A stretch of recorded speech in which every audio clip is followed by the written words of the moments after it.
when I left the hospital, I was 16. The first person who really tried to reach out to me was a guy named Gary Pritchard. He was a dad. I think he had 2 or 3 sons, like 1 daughter, 2 daughters maybe. My mom and I lived in a private condominium community, and in neighboring the condominium community was a very nice sort of housing community. Gary Pritchard, one of his kids skated.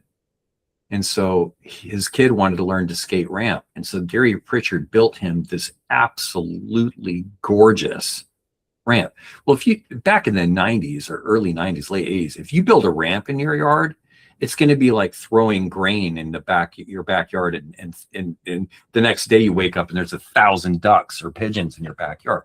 Like, skaters from everywhere had heard about this ramp. And so we all began showing up. Well, it's like 100 yards from our condo. And so I was there every day. I'd skate with their kids. And Gary somehow,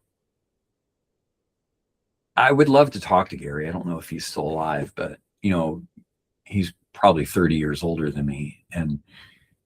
But I think he knew that I was like a troubled teenager, that I needed a mentor, that I needed somebody in my life. He knew my dad wasn't around. He knew I lived with my mom. And I'm sure he could sense on some level that I needed help. And so he'd frequently be like, hey man, like, let me show you how to build this thing or work on this. And everybody would leave, but we would hang out in the garage and he'd show me how to use a jigsaw or something.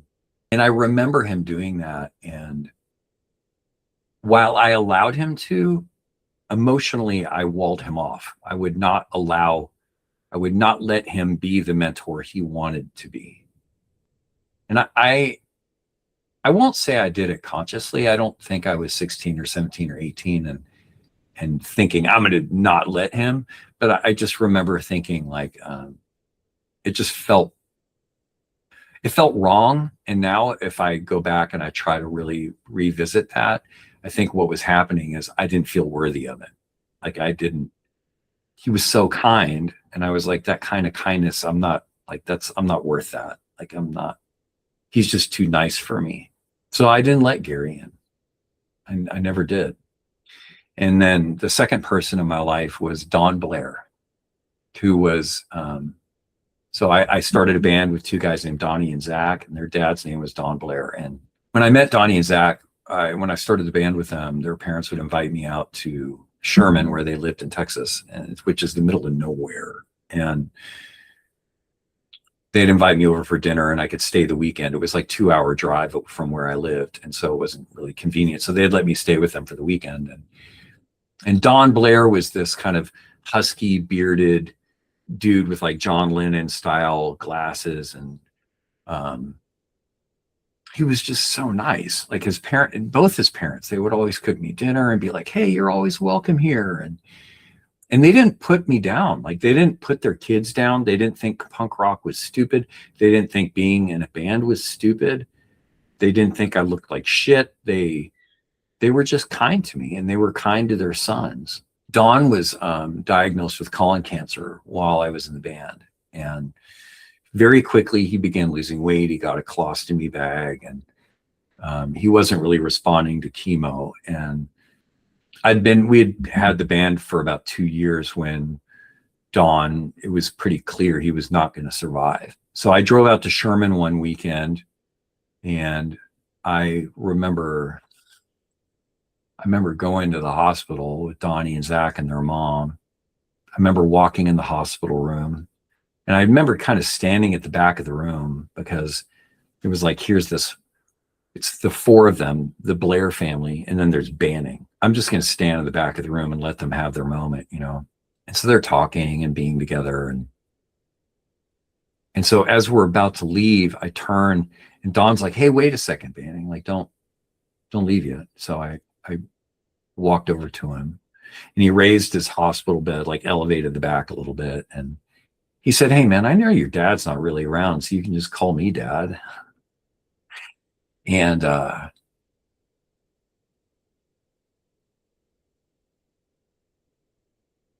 don't think Don knew like what that moment meant to me.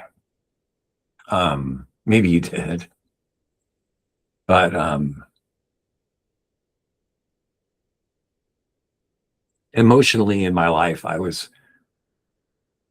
really trying to close the door. I was like pushing the door closed, and people were trying to push it open, like trying to keep me from closing it. And Don Blair put his foot in the door, and he was like, "No, man, like you don't shut me out. Like don't shut me out." And that single act, like he died, I think, less than a week later, and but that act, it was like I was adrift at sea and I had found like a boat or a raft or something. And it was enough to keep me going for a while until I found Robert. Um, so my attorney, Robert. So ultimately, I wound up finding out that my friend Kevin and another person from the hospital were suing the hospital for insurance fraud. And there had been this attorney looking for me named Robert Andrews. And through a very strange coincidence, I wound up finding this out. And so I was asked to call Robert because he had been looking for me. So I called Robert, and he asked me to drive out to Fort Worth from Dallas to talk with him. And so I drove out the next day. It's about an hour drive. It's kind of after hours. I didn't get to Fort Worth till like 5 or something. So I signed into the building and went up to the 14th or 12th floor or something, and went into his office. And here's this short, sort of ruddy complexion, salt and pepper hair. Like he looks like a Franciscan monk, like a friar. He has like this really ridiculous bowl cut, and he's just really jolly and happy and smiley. And he asked me questions about the hospital, and he knew everything about it. He knew about indefinite chair and permanent chair. He knew about restraints. He knew about whenever they were going to restrain somebody, they used to always call Dr. Rush over the intercom. He knew about Dr. Rush. He knew all these things. And it was weird because I had never talked about the hospital in detail with anybody. Like I had told a couple of very close friends that I'd been in a place like that, but I never, ever, ever talked in detail about the things that happened there, like restraints or Dr. Rush. And so suddenly speaking that lingo to an adult, like to somebody, let alone an attorney, was like very strange.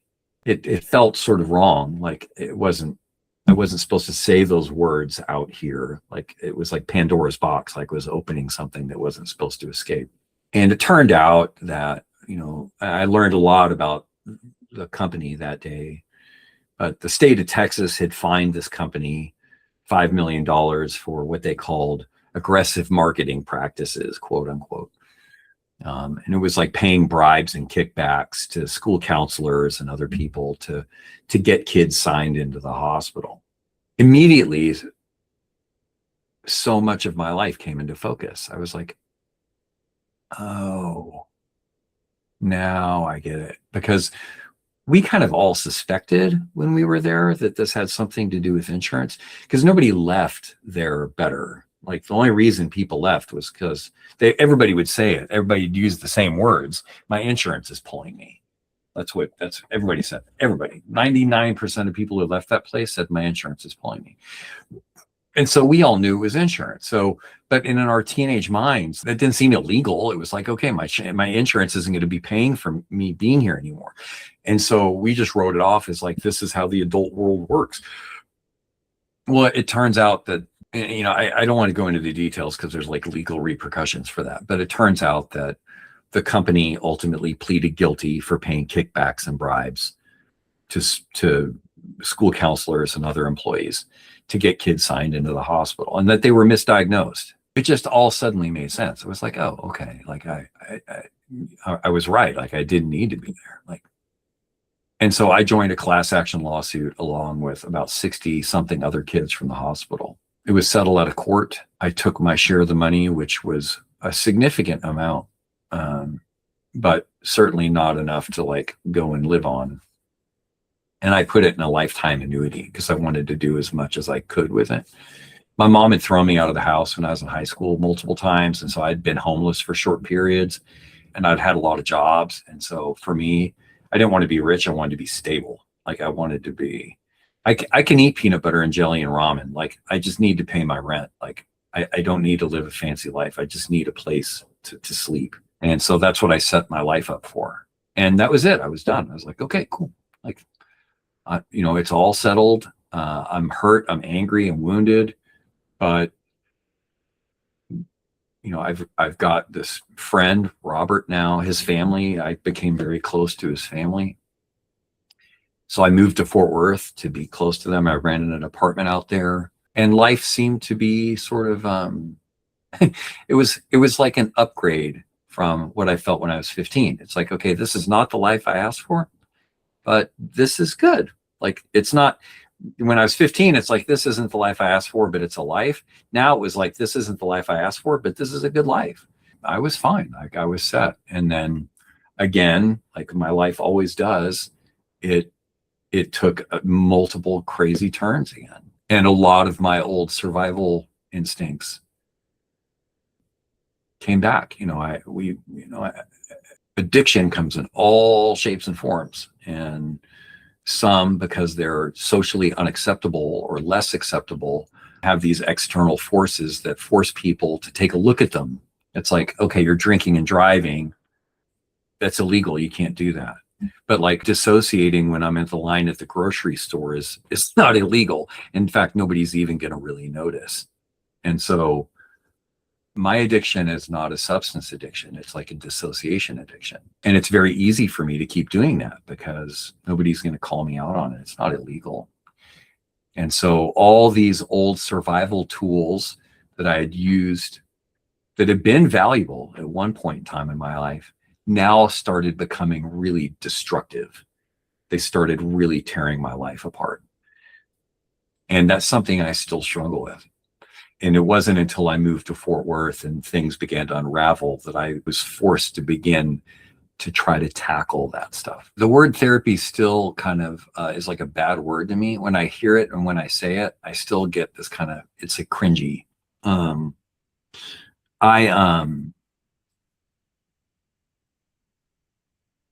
I didn't see my dad for 26 years. And it wasn't until I moved back here to California and became a backpacking guide that I reunited with him. And our first meal together after 26 years, we sat down and talked. And he said something that day, because we were talking about the hospital. He said something that day that really helps me wrap my mind around the issue of therapy and psychiatry and stuff. He said, look, when I was 15 and I was in the hospital, he went and had a meeting with my doctor. And he said, look, I'm a pilot. And every time people get on my plane, they trust me to know what I'm doing. They trust that I have their safety in mind and that I'm going to take, the plane's going to take off and it's going to land where it's supposed to, and that they're safe. He said, as a psychiatrist, I have to do the same thing. I have to trust you, but you don't have an MRI or an X-ray or something that you can point at and say, here's your son's depression. Here's your son's suicidal ideation. I have to just trust you, trust your word. And he said, I'm going to trust you today like my passengers trust me. And that is one of the most crucial facts of therapy and psychiatry to understand, is that it implicitly involves faith, because you don't have that MRI or that X-ray that's able to identify like something that you can just surgically remove. It's depression. I returned to therapy out of desperation. I had moved back to California. I was guiding. I was dating a lot and sleeping around and trying to fill this hole inside of me that's still like this massive empty void from feeling like my parents didn't love me and that I'm not likable. And I was just filling this with like first dates and second dates and third dates, and then moving on to the next person. And it was just crushing me. And I don't know why. I don't know why at that time it finally had reached some climax. Like I felt like I was spinning out. And my attorney, Robert, who adopted me when I was 23, I went through an adult adoption. I call him Pop. So I talked to Robert one day and he said, look, promise me someday, not today, not just whenever you're ready, to like give therapy another chance. And I wanted to yell at him, but he knew he knew what the hospital had done to me. He found that place even more reprehensible than I did. That place was anathema to him. I knew how much he hated that place and what they had done to us. And when I say us, I mean all the kids from the hospital, not just me. He loved all of us. So I knew what he was asking when he was asking me to try therapy again. He wasn't just saying it. He knew and he understood, and he knew that I knew that. And so I didn't get mad. I was like, okay, I'll give it a try someday. And so during this period of my having moved back to California, I was like, this is it. I need help. And I was kind of approaching becoming again. It literally amounted to me just Googling therapists nearby and calling them on the phone and hearing a voice and trying to find a voice that did something for me. I think it was the third or fourth person I called. She called me back and we talked, and I explained to her a little bit about the hospital, and she just listened very quietly. She didn't act shocked or like something was wrong with me. She just said, it took a lot of courage for you to call me. I appreciate that. She honored that. She saw me. And that really helped me. I asked her, I was like, if I come see you, is it, will you maybe leave the door open, or just because I don't want anybody coming to take me away. And she always respected everything I asked. She always respected. So yeah, there would be days she'd leave the door open. There was a time I've been seeing her for a year or two, and she was taking notes one day, and I looked at her and I was just watching her take notes. And she said, hey, why'd you look at me? And I was like, I just I don't like it when you take notes. She's like, why? And I said, well, they were always writing in our charts in the hospital, and I feel like you're writing something terrible down about me. And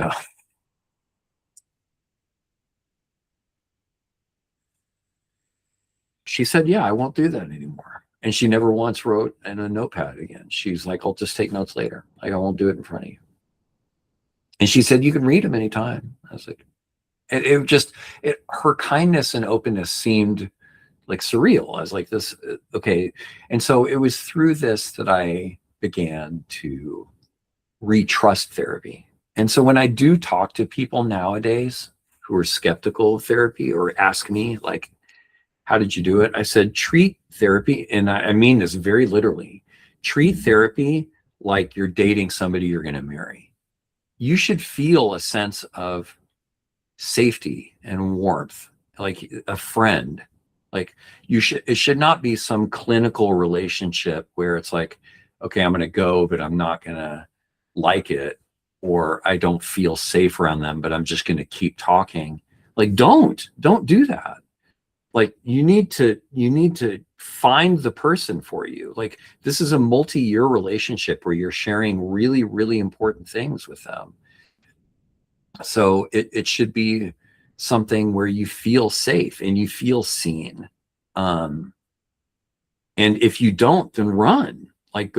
So if you're a teenager and your parents are forcing you to go to therapy, or it feels like forcing, if you're going to somebody you don't like or trust, then tell them to get you somebody else.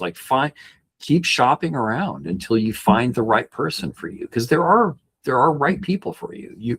Therapists come in all sorts of styles and colors and shapes and voices and affects and mannerisms, and you'll find the one who gets you. And so it's really important to treat it with that level of seriousness. It's no joke. It's one of the most important relationships you'll have in your life. Why would you treat it like you're going to buy a burger? It's not that simple. Guiding is one of the greatest things that ever happened to me. I I was probably born to be a guide, and my life just like went on this massive detour, and I wound up finding it later in life. But I also don't think I would be a good guide if I had lived a different life. I think my life is what part of what makes me a great guide. But I was living in Dallas. I had returned there after living in Austin and going through a bad breakup, and I was really in kind of a bad place in my life. But I had inertia, like I had forward momentum. It wasn't one of those times where I was in a bad place and I was losing momentum and there was a lot of inertia holding me down. This was a period where I had beaten the inertia and I had like a lot, I was like moving forward. I had like some momentum, and I can't really explain why. I don't know exactly why I felt like I had that, but I did have some forward motion in my life. And so I was looking for a new direction, something I could do that would give me a purpose. Like I wanted a purpose, and that singular word really fits exactly what I wanted. Like I wanted the French term, like raison d'être. Like I wanted a reason to be. Like I wanted a purpose. I had grown up sailing with my dad. My dad was in the Navy, so he had always sailed, and he loved sailing small boats. And we lived in Southern California, and so we would go sailing out to Catalina when I was a little boy. I wouldn't call that deep sea sailing, but it's also not like casual sailing. You're out at sea for a couple hours and you're kind of away from land, and you get a taste of it. And we did that a lot when I was a boy, and I loved the ocean. My first job was becoming a sailor, and I don't write about it in the book. I did initially, but I took that part of the book out. I wound up getting a job on a wooden sailboat in Martha's Vineyard, and through a freak accident, the boat was destroyed in a storm. It's a beautiful wooden schooner. It was destroyed in a storm, in a historic storm in, I think it was 2010. And so keeping that momentum up and fighting that inertia, I was like, okay, I've got to find something else. Like I can't feel sad. Like I can't just sit here and mope. Like I got to keep the momentum up. So I went back to Dallas. It's like, what can I do next? Well, the other thing I'd done with my dad was hike. Like I'd spent so much time outdoors with my dad. And part of this was really me trying to, because I didn't have a relationship with my dad at this time. So this was me trying to, and I think a lot of people probably do this, where they're estranged from a parent. And so the only way they can get to know them is through some weird form of like reverse engineering, where you're like getting to know the things that they loved. Like you're trying the things that they loved to see like if that's in you too, At that time, I was watching a lot of documentaries and reading books. So I like I always did, it was like midnight, got in bed, scrolled through my list of movies on Netflix I was going to watch that night. And I had passed this documentary by Ken Burns about America's national parks multiple times. I was like, I'm not going to watch it. It looks boring. It looks boring. It looks boring. Like for months, I'd just passed this documentary. I don't know why, but that night I played it, and a shot of Yosemite came up. And I cannot really explain to you why, but the minute I saw that image, it was like,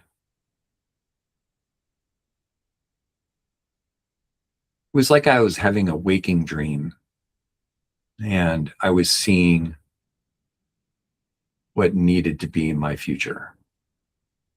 It was a very strange experience. It was like a very spiritual kind of experience.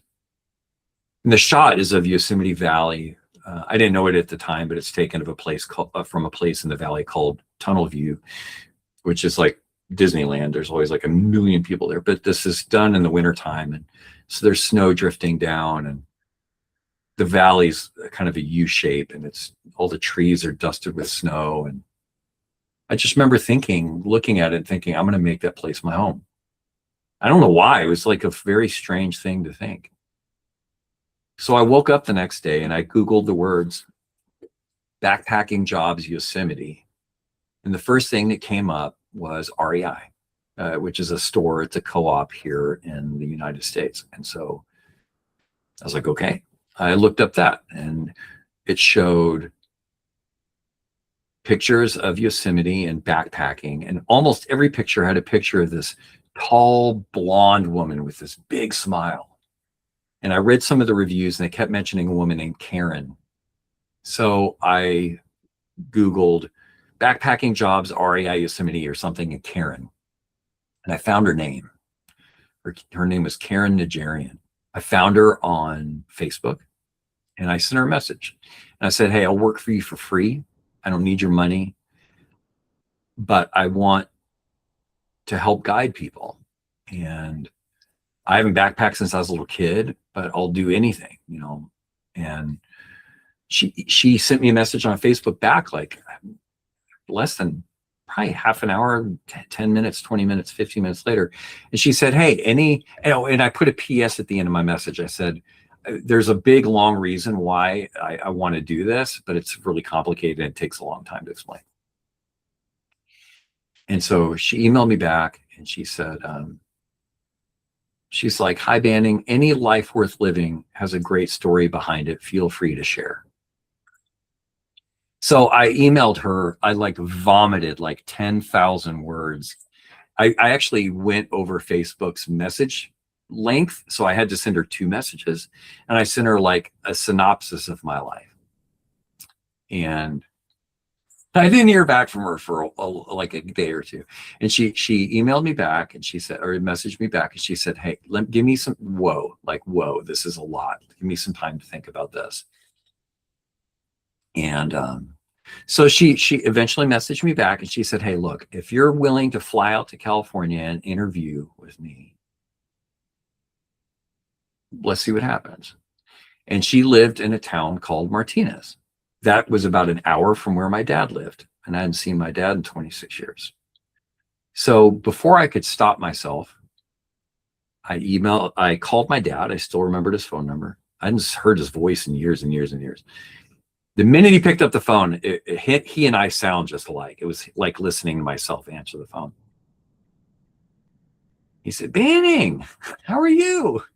And I said, I'm great, Dad. Like, how are you? And he said, I'm good. I was just out in the barn. It's so good to hear from you. And I said, well, hey, I'm thinking about getting a job working as a backpacking guide in Yosemite. And he said, oh man, that sounds amazing. You should come out and stay with us. And I was like, at first I was mad. I was like, what the hell? Like, why wouldn't you call me and say this like 10 years ago? Like, why wouldn't you reach out and say, hey, come spend time with me? Why does it take this? Like, I wanted to yell at him, but I was like, you know what? Don't, just put it aside. So it's like, okay, you know, that sounds great. And so I flew out and had that lunch with my dad where he talked about the MRI and the X-ray. And I met Karen the next day. She drove out to my dad's ranch. Karen, my backpacking boss, she died about 3 weeks ago. And man, what a woman. Like, what a human being. Like, just one of the most incredible women to walk this planet. She's 6 feet tall and gets out of her car and walks toward me with just this big grin, shakes my hand. She had big hands. She'd kill me for saying that, but she had these big hands. She shook my hand. And she knew a lot about my life by this time because we had messaged each other. We went down to what place called the Cheese Factory in the Sonoma town square and ate. And she interviewed me. We talked, and I discovered pretty quickly, and it was through her, through that interview, really, that I got a taste of what guiding would be like. Because Karen was wounded. Karen had had kind of a nasty upbringing, and she talked about it that day. And while she didn't articulate it in the way that I do, what I learned that day is that nature can heal us in a very unique way. And I often tell my clients this, like right now, as I speak to you, I'm looking out a window at some redwood trees and an oleander and a Chinese elm and a few other trees. It's really green and lush. It's a beautiful day. And when I talk to my clients, like we're out in the backcountry Yosemite, and they're like, oh man, because I just sleep out, like no tent. Like I just sleep on the granite with my sleeping bag. And they're like, how do you do that? And I'm like, man, this is our home. Like this box I'm sitting in right now, this framed house, this is a house, but we're human beings that evolved to live out there. Like that's our home. Something inside of us knows this. I don't care how sheltered you are. I don't care how long you've been boxed up. I don't care if you've never backpacked. If I take you in the backcountry for long enough, there's going to come a moment where you suddenly are like, this is it. I'm home. Like I get it now. And for some people, it happens very quickly. And for some people, it takes a while. But there's something about being in that environment that changes us. And it does it in a way that when you're backpacking with a group of people and you're all depending on each other, like you're carrying communal gear, like somebody's got your food, somebody's got the pan, somebody's got the, and so when you do that together in a place that's so beautiful like Yosemite, and you're exhausted and you've worked hard and you've earned your view. You sit down, you put your feet in a creek, and you put cold river water on your face. You clean off, and you sit down and you have dinner with these people that you've walked with all day. You realize that the boundaries that separate us in our everyday urban lives completely dissolve in the backcountry. It doesn't matter how different we are. When we all backpack together, a lot of that stuff comes down. And what I wound up discovering is that I went into being a guide thinking that the mountains and the experience would somehow heal that wound inside of me that I had been filling with so many things. What wound up healing me were the people, which was a massive surprise. I never really liked people. I didn't want to be around people. I wanted the prestige of being a guide that guided people, but I didn't want to be social. Like I didn't want to hang out with these people. But it turns out that being with those people and them sharing their lives and their experiences with me, and them listening to me as I share my life and experiences, is what healed me. Like I walked into guiding thinking, I'm messed up, I'm broken, and guiding will heal me. And all my clients are like really put together whole people that are not wounded. And that's absolutely false. Like we are all wounded. All of us are fucked up. All of us are running from something. All of us need healing. All of us. I don't care who you are. When you backpack together and you spend that time out there together and you earn that experience together, Karen, my boss, she used to always say, the mountains will open your pores.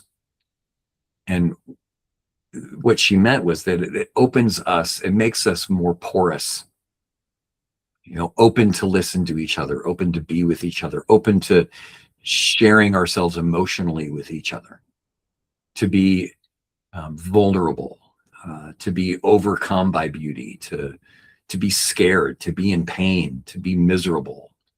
Like all those things, when you share those things communally, they connect us. And backpacking is such a great vehicle for that, because it can be miserable, it can be painful, it can be hard, it can be challenging, it can be beautiful, and so it's this voluntary hardship that you go out and experience together and share together.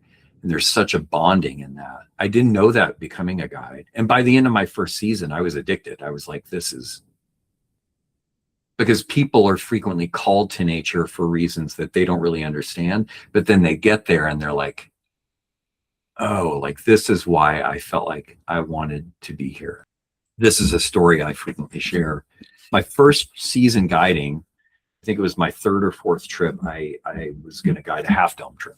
Half Dome trips, pretty much every trip, we sleep in the valley for one night, just sleep in our tents. We haven't backpacked anywhere.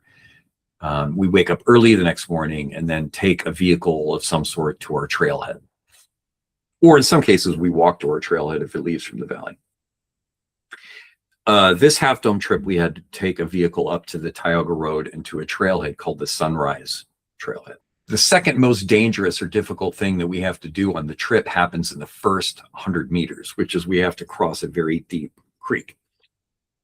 Very cold, very deep creek in spring, because it's spring and it's all the runoff is melting. And so it's, snow melt. It was snow like 12 hours ago, and now it's like chest or waist deep, freezing cold, very quickly moving water. So I get there, Karen's there, and a third guide is there. We always guided Half Dome trips with 3 guides. And Karen's like, hey, can you help people ferry their packs across? So some people are, you always unbuckle your pack when you cross a creek. It's a safety thing. So we're all like, unbuckle your pack, carry it across, try to hold it up if you can. If you can't, it gets wet, no big deal. People who don't want to do it, I can ferry your pack across for you. So I'm doing all this, managing clients. About 10 minutes pass, and I'm helping people on the other side, like dry their feet, because you take your boots off and socks off and hope you don't fall and get them wet, because you want to keep your boots and socks dry. So everybody's drying their feet on our other side of the creek. And I turn around and I see Karen on the far side of the creek where we're leaving from, where we were coming from, with a guy, a big dude who I remembered the night before saying he had been in the military, and his wife. And the dude is sitting on a log, and his wife has her arm around him. And Karen's kind of hunched over them a little bit, talking to them, and she has her hand on his shoulder. And he's clearly crying, like his body's moving. It's like, what is going on? So I'm walking toward them, and Karen sees me, and she just like puts a finger up, like, we're good, just hold on a minute. I was like, okay. So I'm just standing in the middle of this freezing cold creek. After a moment, all 3, well, Karen's already standing up, but they all stand up together. They walk toward the creek together, and he and his wife hold hands and walk into the creek together. And I lived in Texas, man. I've seen people like get baptized as adults, like in water. And that's what it looks like to me. It looks like a baptism. This husband and wife are walking into the water together. Karen's got their packs on the log, and she's like, hey, can you come help me with their packs? So I'm coming across the creek, and Karen gets in the water with one of the packs behind them. And I was like, hey, what's going on? Like, is everything okay? Because I've seen people cry because they have high altitude sickness. Like, I don't know what's going on. Karen looks at me, and suddenly she remembers that this is my first season guiding. She's like, oh, like, this is my third trip. She looks at me and she goes, oh, that's right. Like you're the new guy. She doesn't say that, but it's like, oh, that's right. Like, she's remembering, like, I don't know how this works. And I was like, what? And she said, his brother drowned crossing a creek when they were younger, and he came here to finish crossing one for him. I knew that moment. I was like, I'm sold. Like, this is my purpose. I have found my purpose in life. Karen just looked at me like, this is what we do. Like, this is guiding. And pretty much without exception, almost every trip had an event like that. Like, somebody would come on the trip to scatter the ashes of their husband or wife or their mom or dad. Or I had clients celebrate 20 years sober and never thought they'd be able to backpack. I've had ex-heroin addicts that had OD'd and survived and wanted to come to Yosemite. I've had so many different types of events that people were either coming. I had a couple come and because they were going to get divorced. And they're like, we always wanted to backpack together. I've had so many events like that take place that taught me, like, and I always tell people, and Karen always said this too, like, we don't guide people, the clients guide us. Like, we as guides are getting, like, we're the ones who get so much out of the trip. I felt like every trip I should be paying the clients for the experience because I got so much out of what they did for me. I wish our urban everyday lives had the opportunity for that. And they don't, because the way we've designed our lives. I hope more people pursue, especially people who read my book, pursue finding that opportunity for themselves. And it may not be backpacking. It could be kayaking, it could be cycling, it could be rock climbing, it could be whatever, Once you find your thing and you can do it with people and it creates that connection, then yeah, it's just the greatest.